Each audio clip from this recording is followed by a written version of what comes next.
I can see a sea of alpine green, something that will stay with me. Sky is wrapped in blue,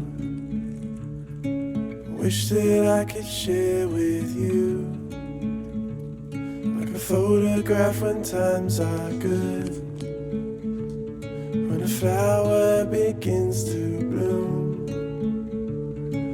Life never felt so good.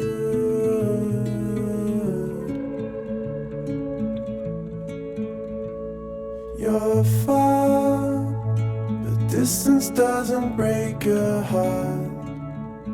It gives us time to know our love. Grass all wrapped in you. Oh, I wish that I could lie with you. Oh, I know what I would hold on to. A memory when times are good.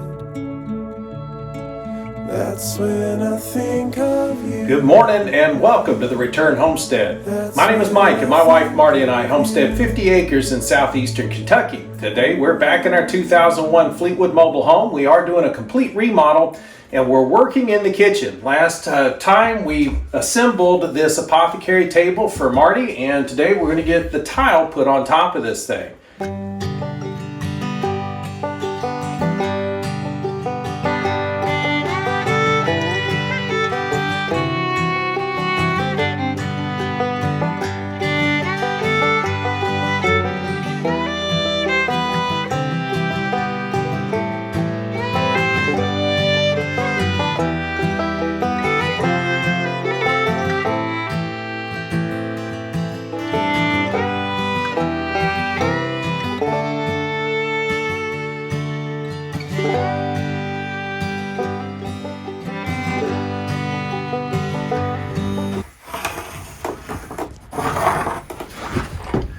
So we need to cut this OSB down. This is actually subfloor that we're using. I use the subfloor because it's a lot stiffer than other OSB or other panel products. It's designed for being underneath the floor so it doesn't deflect as much as others do. And I want to get as little deflection as possible since we're putting tile on top of this, and any sinking or sagging we get in the substrate is going to cause cracking in the tiles and the grout. But this OSB is also extremely dense and very heavy. If you have the proper tools, the ideal way to do this would be on a table saw or using a track saw. I have neither the track saw nor a table saw large enough to handle this large a sheet. Trying to push this through a little job site saw, even with two people, it's going to be a very difficult rip to get this perfectly straight and pushed up against a rip fence. So instead of using the table saw, I'm just going to freehand this. Just use a skill saw and get it cut out. So just like we would do with drywall, marking out my cut, and then we'll get the saw on it.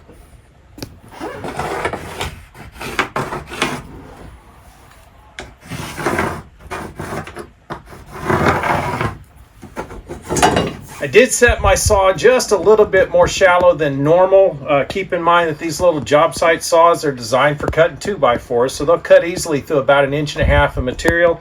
And I've got some 2x4s underneath the OSB just to make sure we're not cutting into the decking material. But I've also made the blade just a little bit shallower. That gives me a much narrower angle on the blade, which gives me a little bit better control so I can try to keep this line as straight as possible.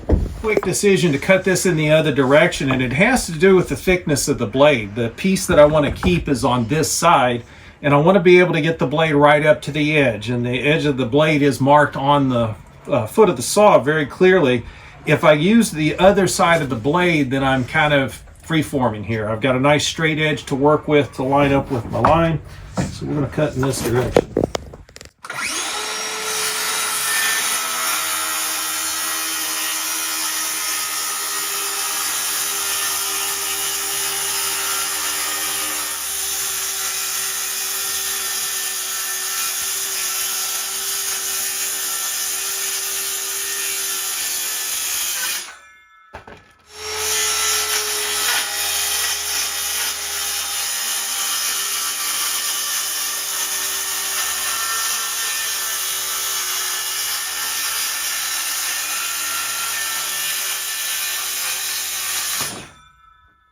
There are a lot of different systems for attaching the countertop to the shelving underneath. There are all sorts of brackets that can be used to screw in from underneath to hold this in place.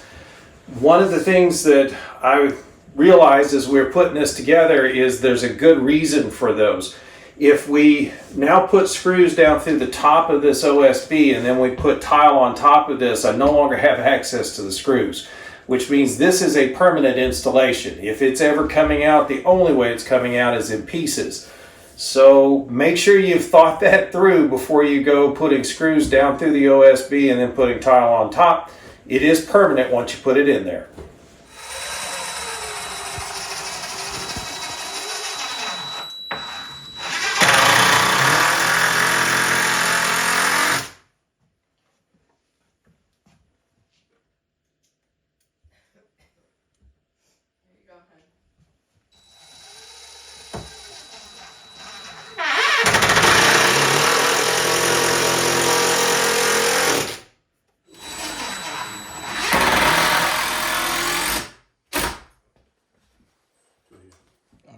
Oh, you're filming.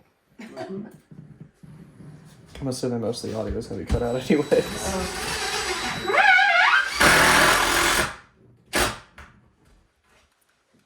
Should probably. So I'm not getting in the way.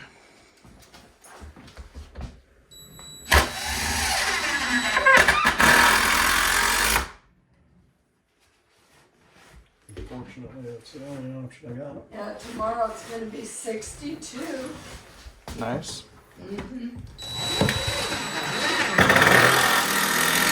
So just cock the whole back. Yes, sir. Try not to get it all over the wall. We're going Or- to trim it, but Yeah.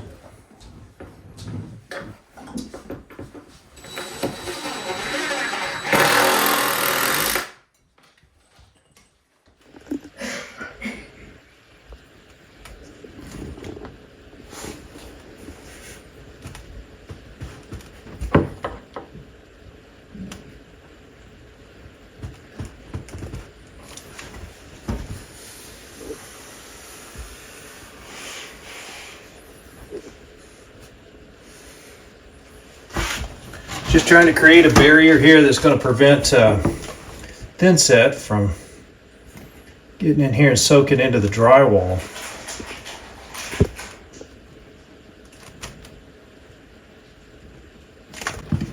Or the edge of the OSB for that matter. So thin set's going to have a lot of water in it until it cures up.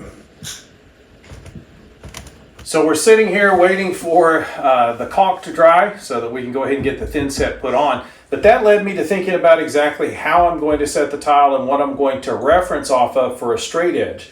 The wall is got a little bit of a warpage in it from the drywall. It's not perfectly straight, so I can't anchor off of the wall. I really need to anchor off of this front edge, but I don't have a lip here to put spacers against. So I'm going to have to go ahead and put this front trim piece on, and that'll give us a front edge to reference off of with the spacers so that we make sure the tiles end up square and properly spaced.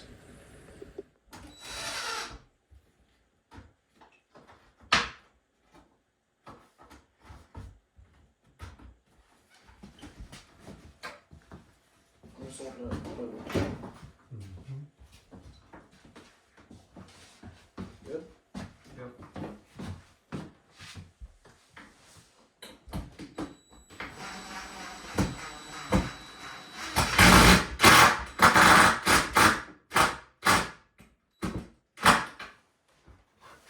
Just going to get it for you.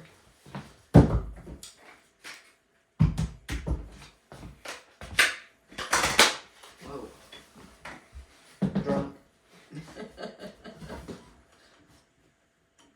Showing level? Have you heard any strange noises at night yet? Nothing other than the chickens. We heard something last night. We don't know what it was. Probably fox. Mike thinks it was a possum. Big thump. We're about to set a trap. I think we got a possum running loose. I hear like a lot of clicking from inside of my office. Click. Yeah, there's a doorway there and it's behind that door. Is the wind blowing?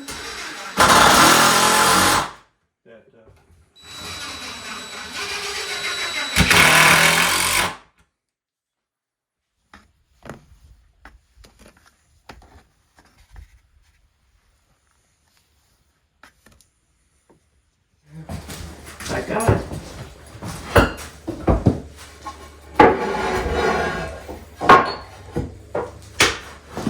Y'all, this may seem like overkill to be dry fitting the tile right before we set it, but if there's any oddness or weirdness, I want to know about it before I start locking these tiles down.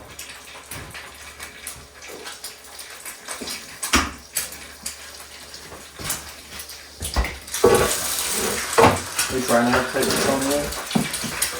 So ideally what we want is the same size grout line all the way around. We're not going to be able to get that because we've got that little bit of bow in the wall.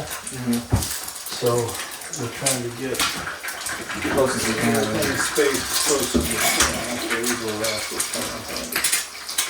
So literally, the simplest spacers you can get for doing tile are just these little pluses, and they just fit right in between the tiles. Allow you to press the tiles up against each other, and then you get an even spacing all the way around.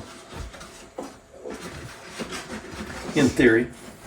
It's been my experience setting tile that it doesn't usually go exactly according to plan.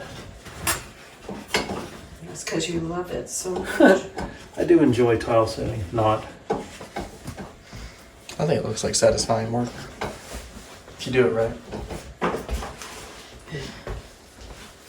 Yeah, I enjoy the end result, especially like the shower.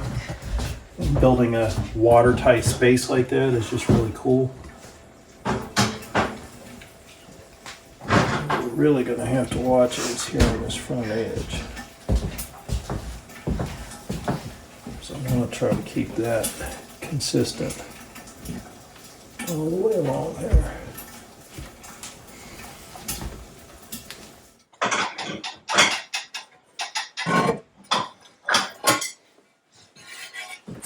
So we're putting, this tile is actually not a full tile, it's been cut. I just want to make sure that I get this cut edge toward the wall since it'll get trim on it.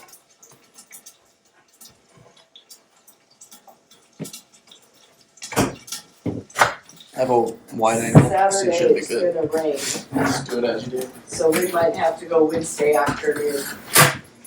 It's supposed to rain Saturday. That's not good. But, well, we got that thing filled up, that ditch, so we should be good. Yeah, we gotta get that stuff fixed.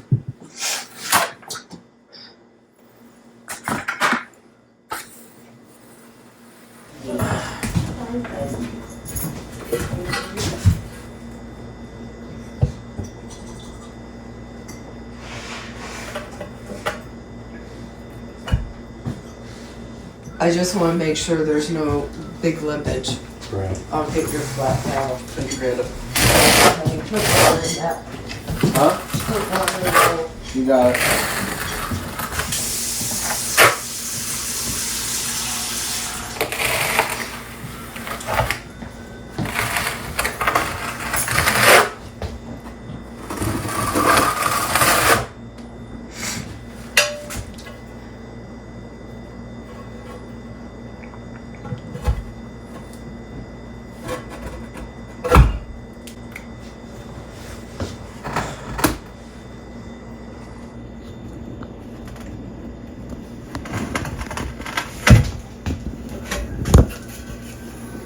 You want me to hold that? It's hard for me not to do anything. It's very hard.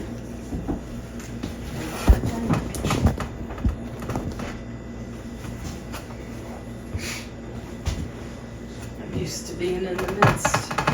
Right, up in the middle of it all. Yep. See how everybody is doing. All right. Everything's looking relatively level. It looks like most of the tiles are set correctly. Maybe a little high.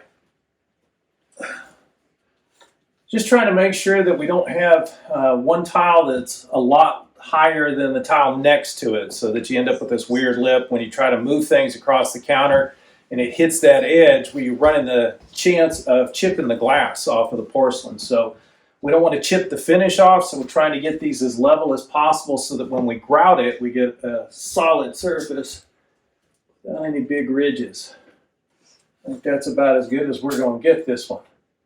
And that's really all there is to setting a countertop with tile. It's not real complicated.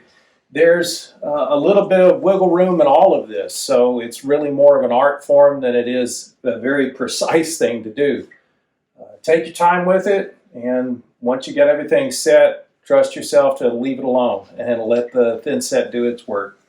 So that's going to take a while for all of that to set up, and then we'll be able to come back and put some grout in this in a couple of days, and that'll finish off this countertop. So we gave this the day to dry, so we've had 24 hours now on the thin set. It is definitely set up now. It's time to get out the float and get some grout put in between these tiles. We decided that as we were working on the shower, we wanted to go with the highest level grout we could. We're using Flexcolor CQ.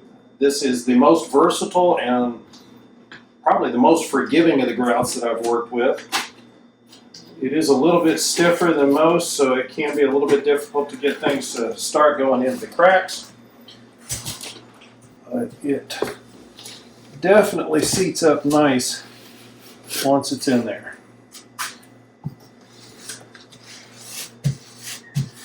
Working on these really smooth tiles, this is not that hard. You're just pushing it across the crack, trying to keep a bit of an angle so that you're scraping the grout down into the crack.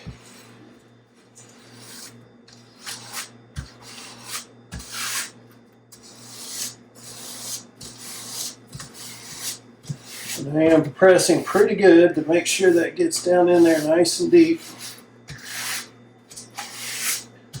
Run it across both directions. Help make sure we get that crack completely filled up.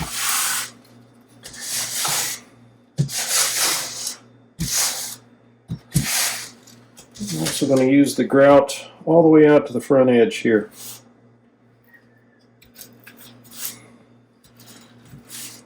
Typically you would want to use a caulk where you have a difference in materials. So as we're going from the tile to the wood, in theory it's best to use a caulk in here that's got some silicone in it and it's really flexible, but this grout is also extremely flexible, and because we're not working in a watertight space, I'm not concerned about it cracking or beginning to leak, so we're going to go ahead and use the grout all the way out to the edges.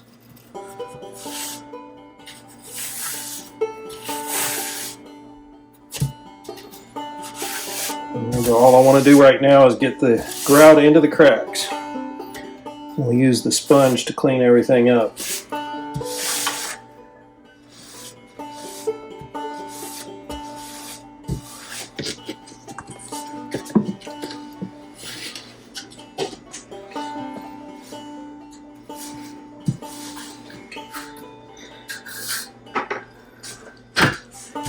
Abraham was scared to die, forsook his wife within a lie. Think I know the reasons why, 'cause he was made of dirt. And Joseph's coat was full of pride, the blood of goats won't wash you white. If I was his brother, I'd have lied and left him in the dirt.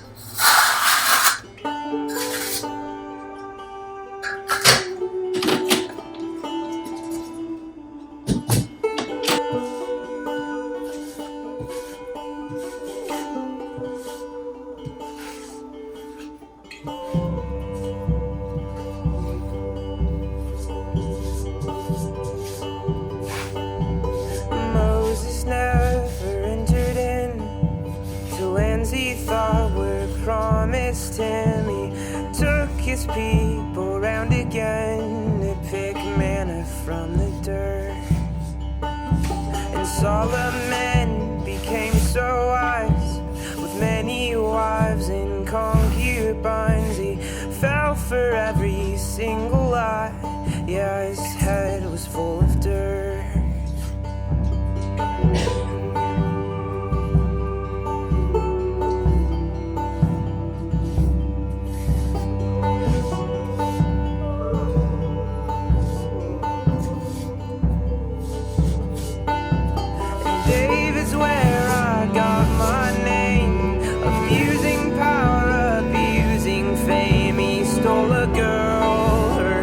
been slain, left 6 feet in the dirt. And Peter fell to his own shame, denied his love, denied his name. He ran away when the people came to nail him to the dirt. And Samson only thought it fair to let that witch come cut his hair and look through eyes no longer there as he crushed them in the dirt.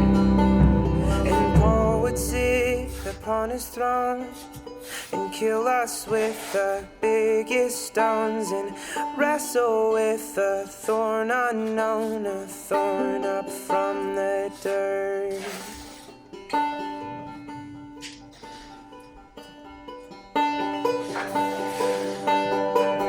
But if the nations had a father, then Joseph would redeem his brothers. Moses held the waters up, and David would become your love. Solomon would build the temple. Samson came to destroy evil. Peter soon became the rock, and Paul would lead the Roman flock. And it's all that I can do to keep my eyes off you.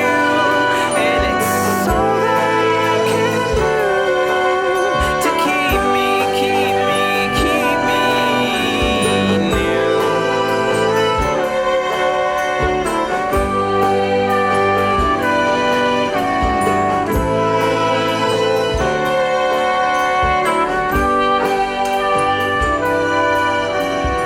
All that I can see is that you can't see the dirt in me. All that I can see is that you can't see the dirt in me. All that I can see is that you can't see the dirt in me. And all that I can see is you.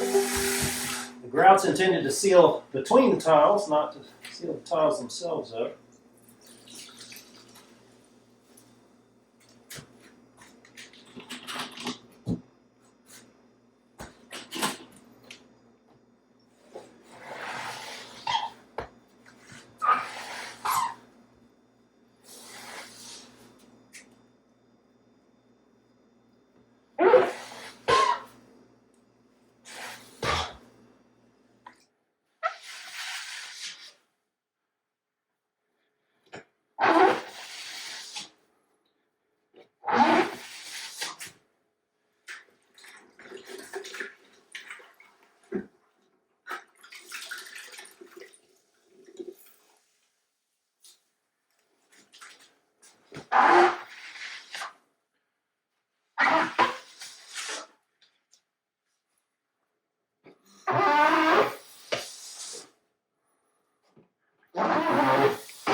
So that's really all there is to grouting. You squeeze it down into the cracks and then spend the next several hours just wiping it back off of the tiles. The grout is messy. If you let it dry on the tiles, it's really hard to clean off. But if you just keep wiping with a wet sponge, you get a little bit more up each time. Eventually the tiles will be nice and clean. We can see them all nice and shiny and you don't have a film left on there. You're pretty much done. There's still going to be some sand from the grout that will be on here, but it'll wipe off as soon as everything is nice and dry. We got the front edge really good. We've got all of the cracks in between the tiles done. We're not going to grout up around the wall. There's really no reason to. We're going to be coming back in with trim around the back side and around the edges. So that's going to cover that gap, and we will use caulk at the bottom of that trim just to get a nice tight seal with the trim. So for all intents and purposes, the apothecary table is finished except for that trim.